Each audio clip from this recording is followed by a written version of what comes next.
ગાંધીનગરમાંથી ગેરકાયદેસર નોનવેજની દુકાનો દૂર કરવાની માંગ ઉઠી છે। વોર્ડ નંબર 3ના ચારેય કોર્પોરેટરે ગેરકાયદેસર દુકાનો દૂર કરવા મ્યુનિસિપલ કમિશનરને રજૂઆત કરી। શહેરના વિવિધ વિસ્તારોમાં ગેરકાયદેસર નોનવેજનું વેચાણ અને હથિયારીઓ ચાલતી હોવાનો આરોપ લગાવાયો। ગેરકાયદેસર પ્રવૃત્તિથી શહેરની શાંતિ અને સલામતીને જોખમાતી હોવાની રજૂઆત કરાઈ।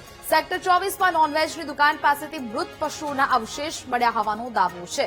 મૃત પશુના અવશેષ મળતા સ્થાનિકોની લાગણી દુભાઈ હોવાનો દાવો કરાયો છે।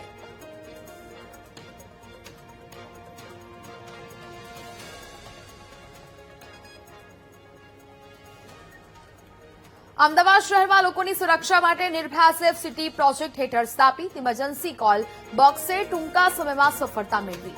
જાન્યુઆરી 2025માં શરૂ થયેલા આ પ્રોજેક્ટને 1.5 વર્ષ પૂર્ણ થતા અત્યાર સુધીમાં કુલ 8,773 ઇમરજન્સી કોલ નોંધાયા છે અને જેમાંથી 185 કોલ સીધા પોલીસ મદદ સાથે સંકળાયેલા હતા। પોલીસને મળેલા કોલ્સમાં સૌથી વધુ ઘરેલું ઝઘડાના હતા। પોલીસે ખાસ કરી મહિલાઓ, બાળકો અને વરિષ્ઠ નાગરિકોની સુરક્ષાને ધ્યાને રાખી આ પ્રોજેક્ટ શરૂ કર્યો હતો। ગુનાહિત પ્રવૃત્તિઓ વધુ જોવા મળતા વિસ્તારોમાં કોલ બોક્સ અને સ્ટ્રીટ કેમેરા સ્થાપિત કરવામાં આવ્યા છે।